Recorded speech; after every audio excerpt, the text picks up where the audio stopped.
Hey guys, it's Jacob. I made this video today because I receive a lot of stretching related questions both from people in my classes and from people on Facebook, so I wanted to make something to help people who struggle with their flexibility. Throughout my career as an instructor, I've noticed that a lot of people make mistakes in basic flexibility exercises, so that's what we'll focus on today. I won't be doing anything difficult, these are just basic exercises that everybody does, except sometimes they just lack a little bit of technique.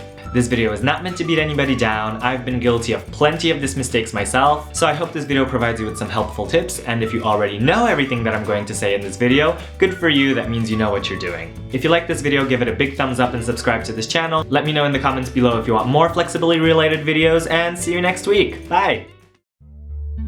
Let's start off with the lunge. I'm currently showing you the incorrect way to perform a lunge.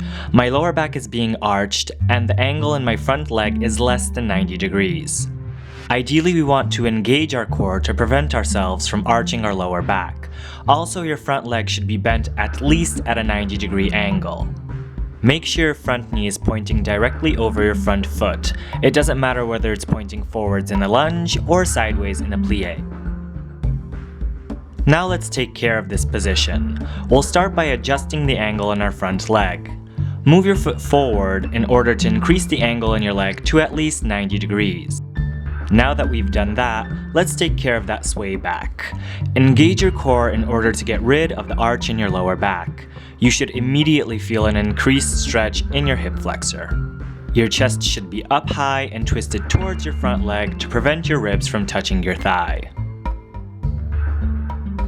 There is an exception to some of these rules, and that's precisely when you're working on your back bends. Then feel free to arch your back, let that hip flexor go low, and reach back to your leg.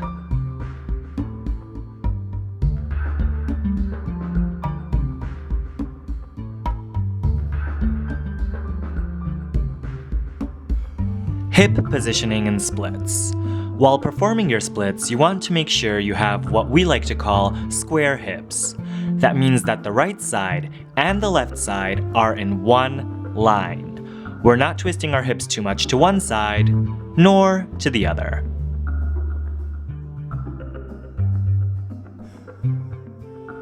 I've noticed that many people, while performing the splits, try to go the easy way and tilt to one side. As you can see, this position is incorrect, as our legs and our hips should all be in one line. So let's go back and readjust our position. To perform a correct split, make sure you have square hips and then slide your front heel along with your hip flexor at the same time. Make sure that hip flexor is pushed down towards the floor, not leaving any gap between your hip and the floor. If you're not sure if you're in the right position, there's an easy way to check. Simply reach out with your opposite hand to your opposite thigh. If you're in the right position, you should be able to easily catch them.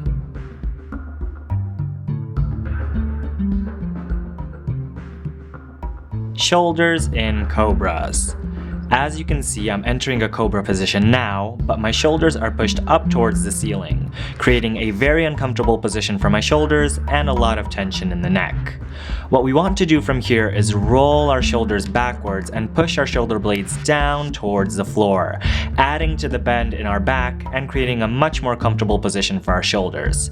If you feel you're unable to do that, that probably means your hands are too close to your body for your level of flexibility. Simply move them slowly away from your body until your shoulders drop down naturally. Back bends. Let's continue on the example of the cobra. Now that we've got our shoulders all sorted out, make sure that your hips are glued to the floor, and let's focus on the shape of the back bend. As you can see, the lower back is practically the only part of the spine that is bending right now, creating an L-shaped back bend. Ideally, we want to have a C-shaped back bend engaging the entire spine. Let's start from the neck. I'm going to tilt my head backwards in a circular motion, trying to get the back of my head to touch my upper back. I'm going to add to this bend by engaging my chest and making it go backwards in a circular motion, first up to the ceiling and then backwards, allowing my head to move further. From here, I'm going to point out my ribs to allow my chest to open up even more and let that head go even further. As you can see, adding one element at a time only makes a small difference to the whole shape. But comparing our beginning L-shaped backbend position to our current C-shaped backbend position makes you see a significant difference in the way you utilize your spine. Once you're warmed up, you can go down, move your hands a little bit lower, and continue with your bending. Don't forget to breathe. Take a deep inhale and extend with an exhale.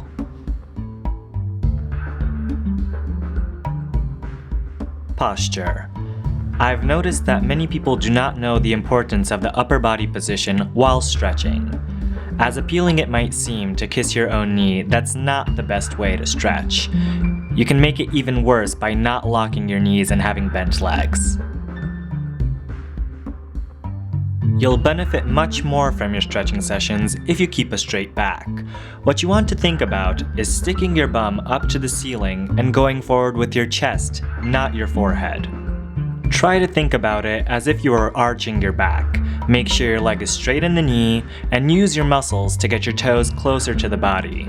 You can add to the stretch by grabbing your toes with the opposite side hand and pulling them closer towards your body. Make sure your back is straight. Inhale and extend with exhales. Don't only go forward with your chest, remember about your bum, but up to the ceiling, not sitting back. If you are unable to reach the floor with your hands while keeping a straight back, support yourself with yoga blocks or any other convenient object.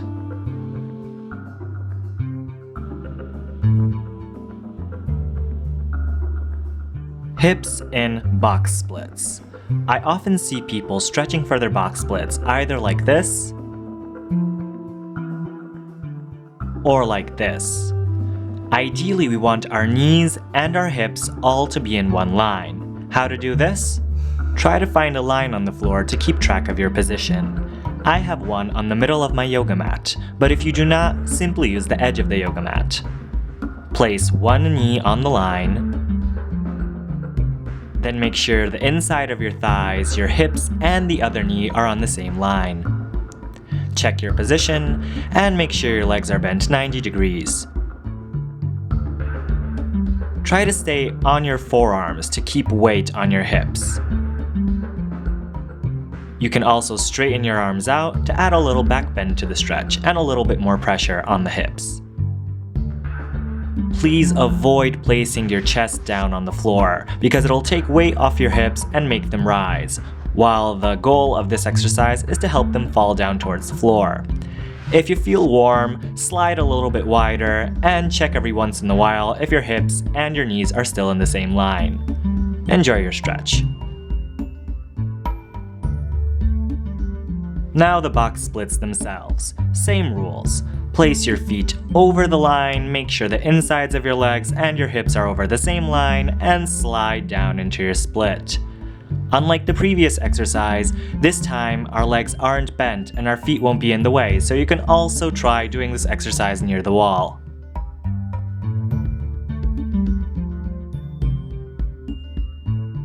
Side stretches.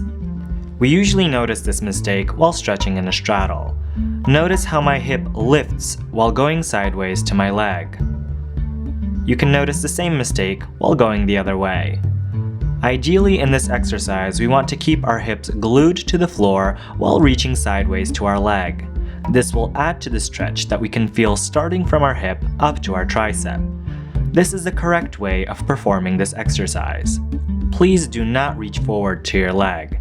It's better to twist your chest out to the ceiling, keep that twist, and reach sideways to your leg. Repeat on the other side, twist out to the ceiling, hold that twist, and go sideways to your leg. Remember, this is more of a side stretch than a leg stretch. Pancake stretch. The most common mistake in the pancake stretch is trying to get your head to touch the floor instead of your chest and your belly, and twisting your legs forward instead of trying to twist them out. Sit in a nice straddle, twist your legs out, and reach out with your chest and your hands forward, trying to get your belly to touch the floor first. It's completely natural that your legs will want to twist towards the floor. Do all you can to twist them out.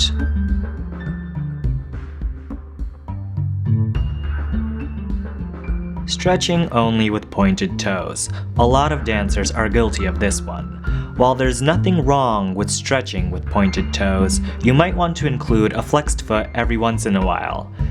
Otherwise, you might end up with a really tight Achilles and a really tight calf.